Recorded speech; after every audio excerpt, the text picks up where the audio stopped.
Previsão do tempo para esta quarta-feira indica domínio de ar seco em grande parte do território brasileiro, com uma frente fria na altura, atuando entre o sudeste e o nordeste brasileiro, com pancadas de chuva no leste dessas duas regiões. O norte do Brasil ainda segue sob a influência da zona de convergência intertropical, com chuva, com probabilidade alta de chuva e volumes que podem ser significativos, especialmente entre Roraima, Amapá, norte do Pará e Amazonas. Voltando para o sudeste, destacamos o setor leste de Minas Gerais, metade sul do Espírito Santo, Rio de Janeiro e pontos do leste de São Paulo. Não se descarta alguns eventos isolados de chuva forte nesta quarta-feira, até mesmo com alguns temporais. Já no centro-oeste, a tendência é do domínio do ar seco, a probabilidade de chuva é baixíssima nesta quarta-feira, e o destaque continua sendo os baixos índices de umidade relativa do ar, alta temperatura, sobretudo no Mato Grosso e Goiás, o que favorece a ocorrência de queimadas. No sul do Brasil, o ar frio começa a perder força e, na medida em que o vento norte começa a predominar, a tendência é de, à tarde desta quarta-feira, registrar uma maior elevação da temperatura. Olha, você viu aí como é que o tempo fica por todo o Brasil. Daqui a pouquinho a gente vai bater aí na sua porteira, região por região. A Estel já pediu, eu vou reforçar. Espia o céu e vem conversar aqui com a gente através do nosso chat. Entra nas nossas redes sociais, no nosso canal do YouTube e manda sua mensagem. Fala qual município você está falando, qual estado e o que você produz e como é que está o tempo por aí, tá? Agora tem um assunto que tem preocupado bastante o produtor rural e todos os especialistas também, é o El Ninho. A Estel já está aqui comigo, que a gente vai trazer informações atualizadas, porque a ONU, a Organização das Nações Unidas, já soltou um alerta sobre o El Ninho, que pode ter condições climáticas ao extremo. Então, eu queria até que a Estel aproveitar a presença da nossa meteorologista aqui, para a gente explicar quais são as novidades, o que a gente tem de informação, Estel. A Organização das Nações Unidas tem um braço que se chama Organização Meteorológica Mundial, OMM. E a Celeste, que é a presidente dessa. A cada 2 anos tem um presidente, já teve brasileiro também, a Celeste é argentina.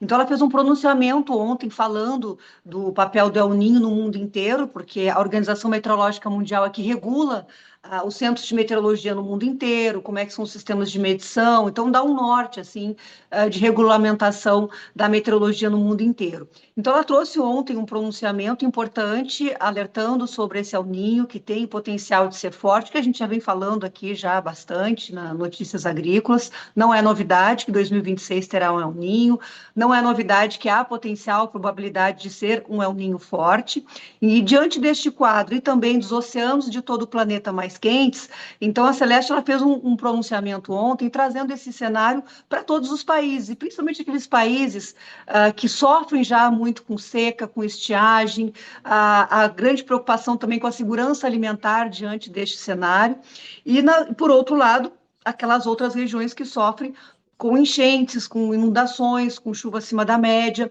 e os extremos que são causados pelo El Niño, ou pelo menos assim, há um potencial maior de extremos, de tornados, temporais intensos, essas inundações repentinas. Então, foi um posicionamento que a ONU está acompanhando através desse braço da Organização Meteorológica Mundial, e nos traz aí esse aviso para que todos os países, todas as comunidades mundiais fiquem atentas à evolução deste cenário agora no segundo semestre de 2026. Então, o que ela trouxe foi para corroborar, de fato, para confirmar aquilo que a gente já tem falado aqui no Notícias Agrícolas, da atuação desse El Niño, e que eu sempre reforço, El Niño, embora a previsão indique um El Niño forte, não é sentença de situações extremas e que a agricultura vai ter grandes prejuízos. Vai ter algumas dificuldades, alguns desafios, mas já tivemos outros episódios de El Niño, em 97, 98, em 82, lá em 2015 e 2016, e passamos bem, tivemos boas safras, então temos que ter assim um pouco de cautela e não tomar isso como algo devastador, né? Então a gente vai estar aqui diariamente das 9 às 10 trazendo as informações, trazendo as atualizações. Andréia. É bastante importante, né, o produtor ficar conectado com a gente mesmo, né, porque são informações importantes, né, igual a Estael falou, a gente já discutiu isso em outros programas também, né, tem condições que pode ser um pouco mais desfavorável, mas em outras regiões pode ajudar também a produção agrícola. Agora, ô Estael, você falou de algumas condições aí já do fenômeno El Niño, né, você até falou em programas anteriores que ele começa, vamos falar assim, a dar as caras agora a partir desse mês, né, o que que a gente pode esperar? A gente já fala de temperaturas mais elevadas também, mas, por exemplo, trouxe algumas perspectivas sobre furacões? O El Niño ele influencia na temporada de furacões lá do Oceano Atlântico Tropical, então não é aqui América do Sul, isso é lá no Oceano Atlântico Tropical, na região do Golfo do México, no leste dos Estados Unidos e também no Oceano Pacífico.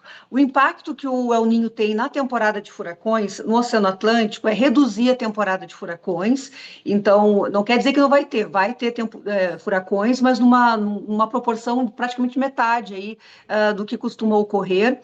E furacões intensos, com grande prejuízo, entre 1 e 3 foi a previsão da NOAA, né? Através do Centro Nacional de Furacões, que está ligado à NOAA, foi essa projeção da temporada de furacões que vai de 1º de junho até 30 de novembro. Por que isso é importante para o produtor rural? Porque muitas vezes esses furacões avançam pela costa, prejudicam a logística de importação ou exportação de grãos, então lá nas regiões portuárias, e isso muitas vezes pode impactar no preço das commodities e impacta também o produtor, a venda, a decisão de venda ou não do produtor brasileiro. Então é um impacto indireto, o furacão não vai vir aqui, não tem risco nenhum, mas a temporada de furacões mais ou menos ativa, muitas vezes pode ter esse impacto indireto na decisão do produtor brasileiro. E por outro lado, lá no Oceano Pacífico, do lado esquerdo da América do Sul, a gente está com o mapa aqui aberto, olha ali desse lado aqui, na região do Pacífico, ocorre o contrário, a temporada de furacões pode ser mais ativa, com impacto na Ásia. A Ásia também é importante no preço de commodities, principalmente o arroz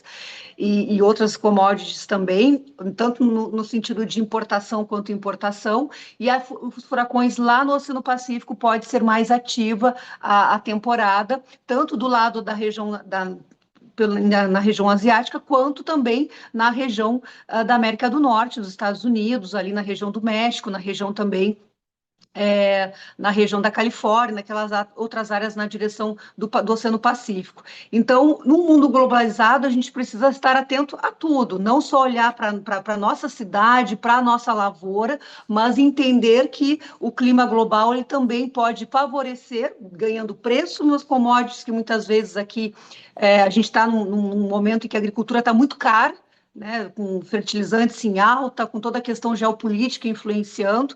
Então, olhar para toda essa condição atmosférica em outras partes do mundo também podem fazer parte da decisão do produtor.